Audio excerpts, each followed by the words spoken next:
Hello ladies and gentlemen, and welcome back to Mass Effect. In the last episode we took over from Captain Anderson as commanding officer of the Normandy, and are tasked with hunting down Saren throughout the galaxy. We were given 3 leads, the planets Therum and Novaria, and the daughter of one of the suspected traitors, Matriarch Benezia, who was Liara Tassoni. This episode we're going to start off by chasing after her. And we have the galaxy open to us. Observe. So this is where we are at the moment, on the Citadel. Citadel is located in the Widow system. Widow system is located in the Serpent Nebula. And here is the Milky Way. All of these little bits are kind of like Argos Rogue, Gemini Sigma, Atacam Beta. These are all like clusters. In each cluster there's a number of systems, and in each system there's usually a number of planets. Liara's dig site we know is somewhere in the Artemis Tower cluster, so let's go there first. We've got a choice of kind of 4 systems in the Artemis Tower cluster. They're all named after ancient Greek city-states. And we're going to start off by going to the Athens system.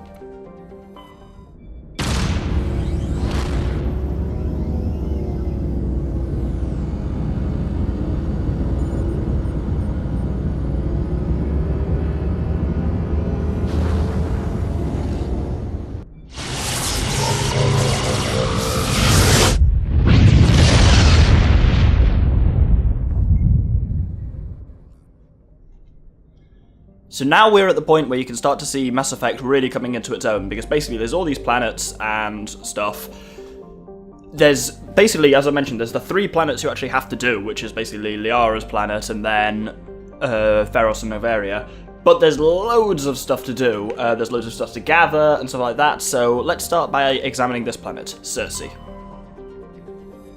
So this is just a kind of modestly sized hydrogen-helium gas giant. We can't land on it, you can't even approach a gas giant for various physics reasons, but you'll see at the bottom it says A survey. If we survey it, while scanning this gas giant you detect a large concentration of helium-3. And you'll notice a little thing come up at the bottom. There is a lot of potential collections throughout the galaxy, and I'll be going through all of them as we go.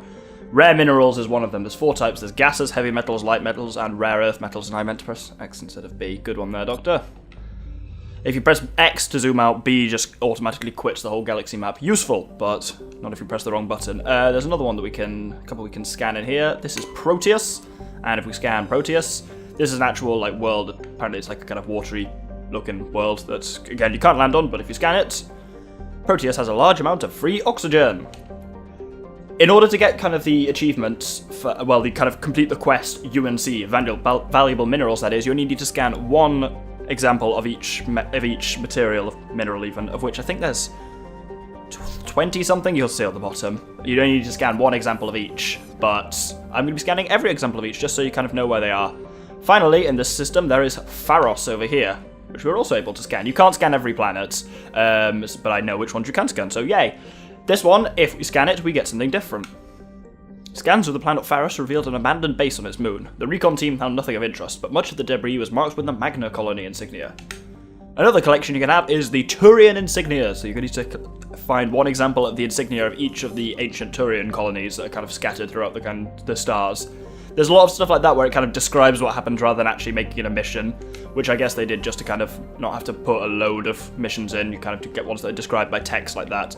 Anyway, that's just about done in the Athens system. There's not much more in there. The other planets you just can't scan. So we're going to head over to the Knossos system. That's not easy to say, is it?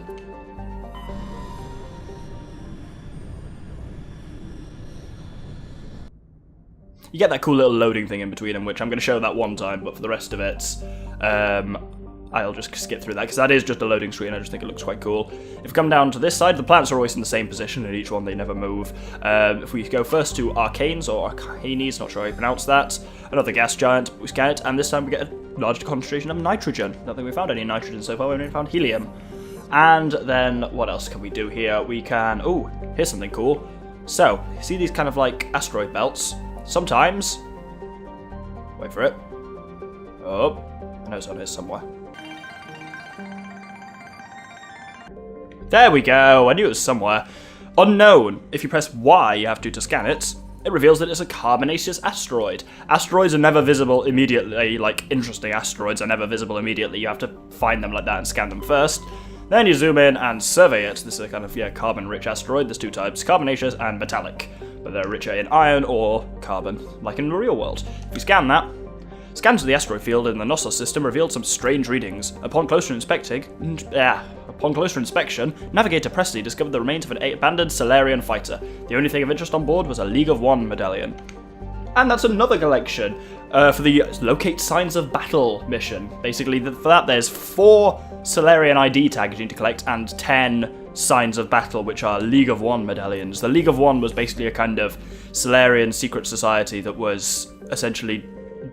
It was like that kind of one of their early spy agencies, but was deemed like too powerful, so the members of it were hunted down. But a lot of them like hid throughout the stars, so you kind of have to track down some of that and just get a bit of backstory there, which I'll give you as we go along.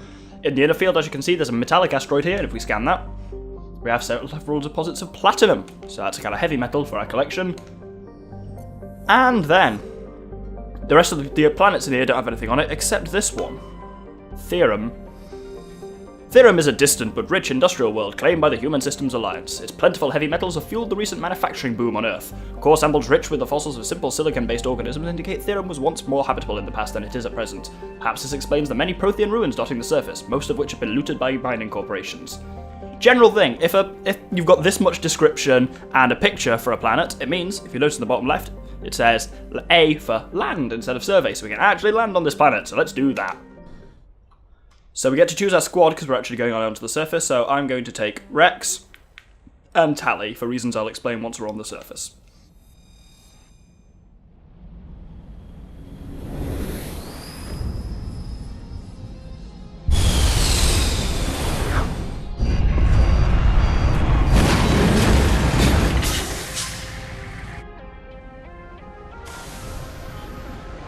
Commander, I'm picking up some strange readings. Really strange, like off the damn charts. It looks like it's coming from an underground complex a few clicks away from the drop zone. Did you think we were just going to be walking on the surface? Oh no, we get this thing, the infamously difficult to control Mako. The weird thing with it is it's basically right stick always looks around and the left stick does acceleration and steering, so like I'm holding it forward there, but if I hold left, kind of you do half it like that and that's right. It's a bugger to steer. They fixed it on the PC version, but not really on this. You've got some like the health of your squad mates is shown in the bottom. Those blue bars next to it show you kind of your shields, and then you can use Omni Gel with Y to repair it. Got 2 types of weapons. R is a machine gun, and RB is a kind of cannon that takes time to reload. The machine gun also, as you can see, can overheat. If you press L, you zoom in. If you press, when you're zoomed in, if you press the right stick in, you zoom in more. Press the right stick again, you zoom in even more. Immensely useful. Remember all those tricks. Ooh, kind of cool view of the sun through there. If we just have a look at the map of this area, it's very much, as you can see, it's extremely linear. So we're just going to be following this for pretty much the rest of the episode. Though stuff does happen on the way, don't worry. While we're here, might as well level up these 2 guys, because we haven't had Rex in a while. So let's give him, we'll unlock throw. That'd be nice. Put a couple of point or 2 in throw, and let's give him 2 points in combat armor, and give him 1 in shotguns. Carnage is a cool ability, and I'd like him to have that soonish. Tally is already fully leveled up, so that's nice. Right, if we come over here... Oh, other thing about the Mako. Press A, and you do a little blast like that, and it can kind of slightly jump. It's not a particularly useful thing that will usually end up killing you rather than helping you, but my god, is it ever fun. It takes a while to recharge again, but then you can just kind of go whee! And then if you do it immediately when you land, you can bounce around like a mad Egypt. But anyway, like I said, stuff does actually happen on this route. It's a really cool planet anyway, and I like the looks of it, but soon enough.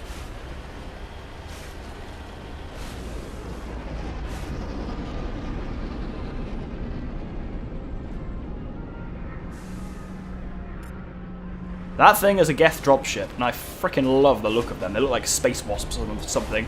But it's dropped some new enemies. Specifically, these are Geth armatures. If you get up close to them, you'll see they're actually huge.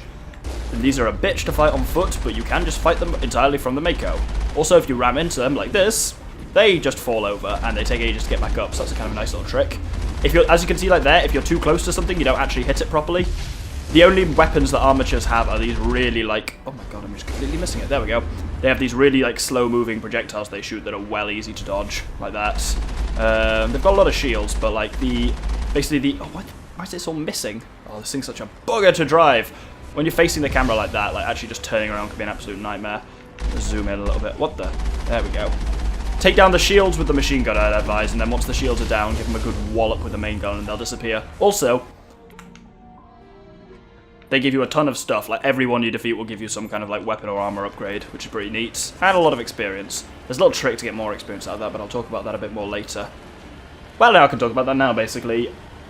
You get about half or sometimes a quarter experience from killing stuff inside the Mako compared to if you had to kill it on foot. You can take things like that down to really almost no health and then just pop out and kill them with one shot and you get a hell of a lot higher experience reward. It's annoying to do, though. Anyway, if we come up here... Only a fool punches a Nathak in the mouth. He should sneak around and pull its tail. Okay. Every squad member will say something different there, and I quite like what Rex says about a Nathak, whatever that is. But indeed, there's a lot of kind of missile turrets here, but if we come down the side, there's only one here versus the two through there. Not much of it. Oh god! Mako. I'm going to be annoyed about the Mako controls for a lot of this. Why am I calling it the Mako? It's a Mako. It's like a shark. All the vehicles in this are named after sharks. But if we come around the side here... Oh, there's a lot of Geth here. Unsurprisingly. Geth Juggernaut there. He's dead. Oh, he's very dead. Oh, level up. Oh, some grenades. Oh, Medigel. Credits. Oh, all sorts of things are happening here. Yeah, the annoying thing is like if the Mako is pointing in a Mako is pointing in a weird direction, like that's the way the gun is. The gun can only aim left and right. The up and down is controlled by like where the Mako happens to be pointing. It's weird, but you'll hopefully just see what I mean. Kill most of these guys. Like you can get overwhelmed here, and there's basically no cover, so it's best to kill as many of these as you can from the Mako. There's one more over there. On the, oh no, that's a dead. Oh no, there's something alive over there. Oh yeah, and the cannon can blow the shit out of any kind of stuff like that, which is pretty cool.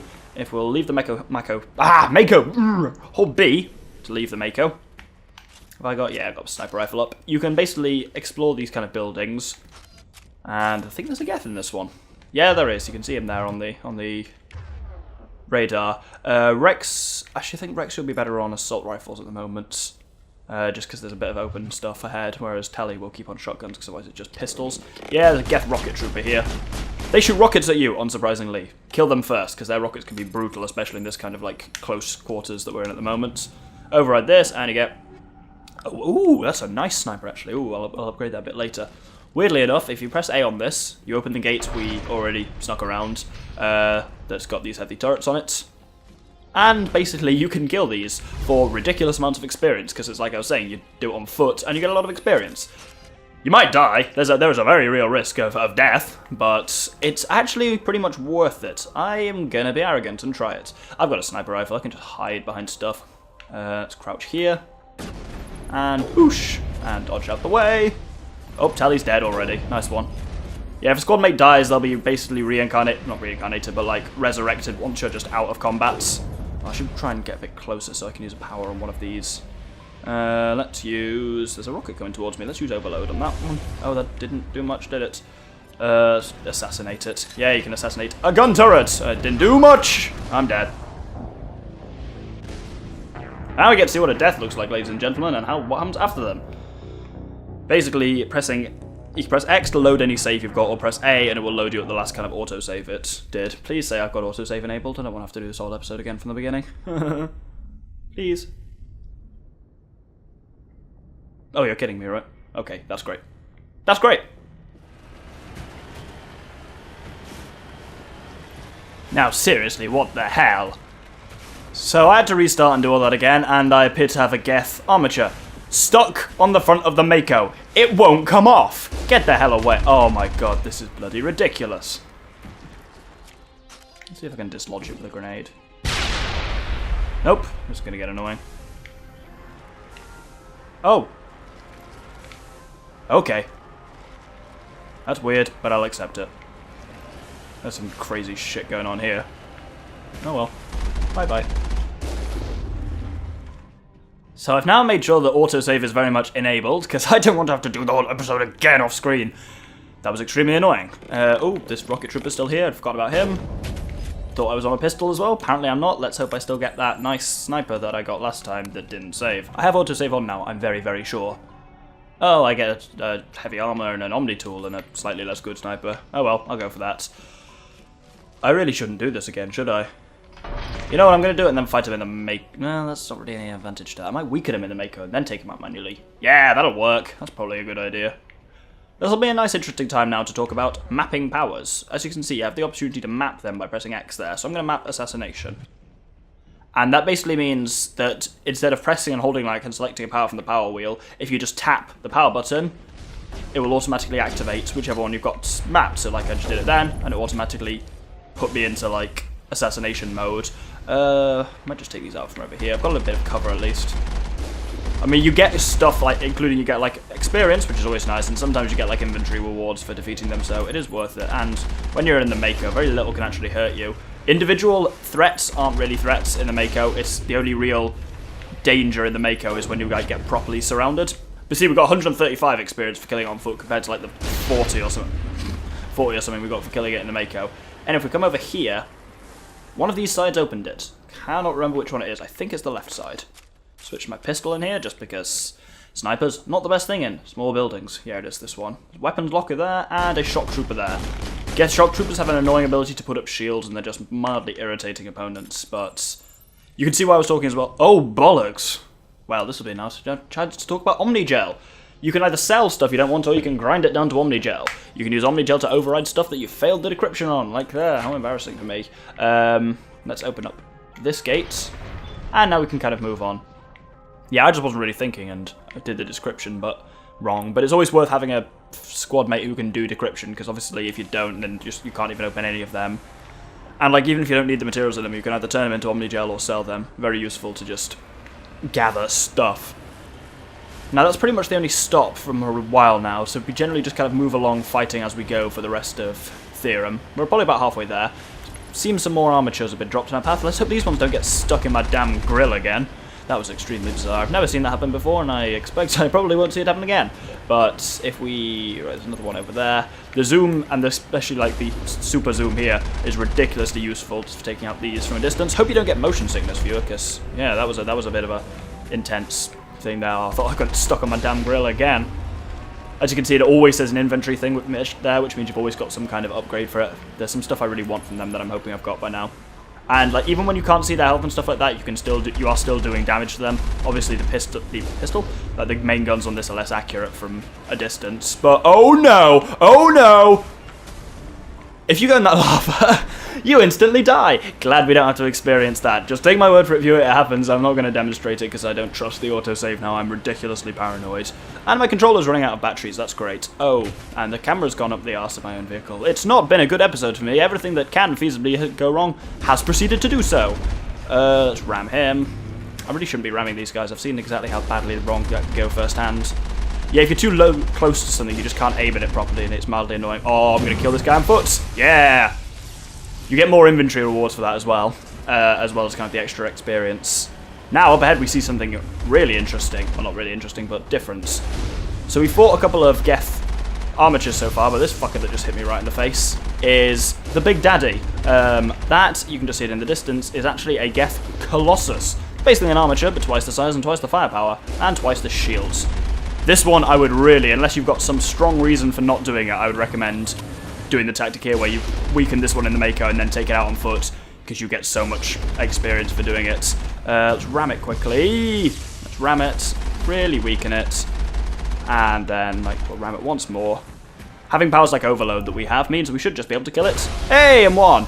270 experience. Actually, we haven't already...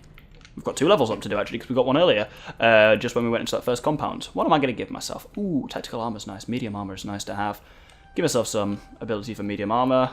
And let's... Oh, I can't quite do it. Master electronics.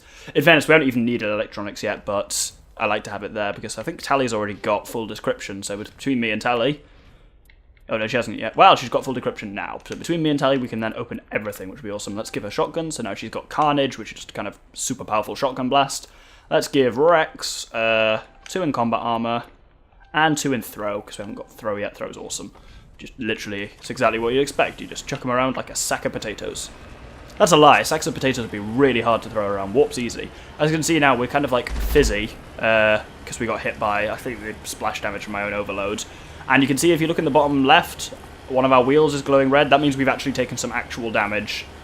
The shields are very slowly restoring. It takes them ages too, but I don't really want to waste the... I'll have the shields come back, but I don't want to waste the Omnigel for to heal the vehicle. It's basically the amount of shit... Wow, that was a cool corpse burning that went flying through the air. the amount of shields the Mako has is dependent on the combined electronic skill of all the members in the Mako. And since we've got me, who's got quite high electronic skill, and Tally, who's got some, we've got a fair bit of shields on it at the moment. So that means kind of as you go through the game, it tends to get a higher shields amount of. That didn't make any sense, but I said it anyway. Oh, we're at about, so we're getting close to 20 minutes, but it's gonna be a slightly longer episode because this basically I want to try and do this planet in a certain number of episodes, and so therefore there's a point I want to get before the end of this episode. If I hadn't had that cock up where I died and went back to the beginning, I might not have had that problem, but hey. Kill that. Yeah, like standard Geth are ridiculously easy to take out in the Mako, and there's not really any, like, they get you minuscule credits and experience, so it's not really worth hopping out to kill them, but for larger things it often is. Rocket Troopers, I recommend you exclusively fight from inside the Mako, because they can be devastating. Like, the Mako can take a lot of rocket fire, no problem. You, on foot, cannot. I can't hit this guy. There we go. Yeah, the Mako controls, not only are they only on the left stick, but they're also relative to the camera. So, like, if I do that like that and hold forwards that way, and if I hold backwards that way, but if I keep holding backwards and spin it around, oh, I can't describe why they're weird, but they are. It's because, like, it's all just on the one stick. It's like driving in Halo, but worse. Now here, we've been jammed. And we also have to, there's a little narrow crevice there, which means we have to get out of the Mako. If you have sniper rifles here, switch to them. I'm going to put Rex on whatever that is. Assault rifles, I meant. And this will be a good time to go through some of the equipment we've got. So, a lot of stuff here. Shield battery means your shield is stronger and recharges faster. Armor-piercing rounds are very useful against Geth and synthetics as a whole. Chemical rounds do some toxic damage over time. Shock absorbers make you less susceptible to physical damage. Radioactive rounds reduce the cooldown on enemy powers, which is really weird. Armor-piercing rounds we've seen. Toxic seals allow you to resist toxic damage. Armor plating allows, I think, just increases your damage resistance. High caliber barrel increases damage at the expense of accuracy and rate of fire and heat generation. Shock absorbers we've already seen. Recoil damper, like, it increases your physics threshold, so it makes you less able to be beaten around. Combat sensor combats jamming. Hardened weave, damn, I thought I got all of these, bollocks. I think hardened weave, like, nope, no idea. I'll check in a second, but I'm just going to do some equipment off screen and I'll kind of go through it when we're done. That's what Hardened Weave does, it increases your hardening against biotic and tech attacks, not particularly useful. Well, what did I say? My controller's run out of batteries. Everything that can go wrong this episode has chosen to. So, I gave myself a new sniper rifle with improved sighting on it for max accuracy, and there's hammerhead rounds. It's supposed to have hammerhead rounds on it. I meant to put armor-piercing rounds on it, but oh well. Got hammerhead rounds and combat sensor that goes against detection on my pistol. Then for like the other guys, Rex has got recoil dampener that kind of makes assault rifles better as well as armor-piercing rounds. And Tally on her shotgun has got high caliber barrel that kind of means you can do more damage but less fast, and armor-piercing rounds again. On any mission like this one where you're facing Geth, armor-piercing rounds are your friend. Let's bring up the sniper. Yeah, make sure. Tally has, again, this is not the best situation for shotguns, but only the option that Tally really has. Let's run up here and crouch there. Oh, rocket troopers, bollocks. Let's try and take them out as fast as we can. Oh, Tally, it's AI hacking time. Hehehe, watch him go berserk and kill his friends. Love it. And yeah, he's coming up as hacked, so he's damaging his friends for us, and we'll shoot him in the back when he's finished them, because otherwise when AI hacking runs out, they turn normal again and start fighting you. So, can't have that, can we? Oh, there's another Geth trooper still here. Not anymore, there's not. I believe I shot him in the crotch there, not entirely sure. Right. If we just come through here, there's one final little combat here, and then that's probably us for the episode, so let's shoot that guy in the face. Oh, that was a nice one. Oh, there's a sniper over there, so I'm going to use assassination on him, so I really want to make sure I get that shot. If you see that red arrow, it means sniper shot incoming. Like that red, not arrow, that red like line pointed towards you, and that can be devastating, as you can imagine. There's another one coming up there. Can I? No, I can't even sabotage him from this distance. Oh, I kind of slightly hit him. Oh, there's a rocket man somewhere. Ha! No, don't sing Elton John, Doctor. Now is neither the time nor the place for Elton John, surprisingly. Oh, no, missed that. Can't really... Oh, rockets! That nearly got me. Ugh, we have to move in a bit. Ooh, Leroy! We're okay. Right. That's the thing that Storm is useful for. Let's use AI hacking on the Rocket Trooper again. That seems to be a useful strategy. Shoot in base. Why are you running? Oh, he ate knobs. It's still playing the combat music. Where are people? Okay, there's people up there. I'm gonna move forward again. Apply some Medigel to the squad. I can't see anyone on the map. This is annoying. Oh, there's someone. If we stay close to this tower, whoever's up there shouldn't be able to spot us, but we'll be able to take out whoever's up here. There we go. There's a little bastard. Way! Got him. And then there's one more behind this shield. Oh, it's a Rocket Trooper. Damn, let's just overload him. Overload is ridiculously effective against Geth. It only damages shields on normal like targets, like organics, but it's ridiculously powerful against synthetics. Anyway, we're basically where we want to be now, and this is a good point to end off the episode. In the next episode, we've explored the galaxy a little bit and come to the planets where we believe Liara Tassoni may be found, and next episode we'll be going up towards that refinery and exploring it. Thank you very much, and good day.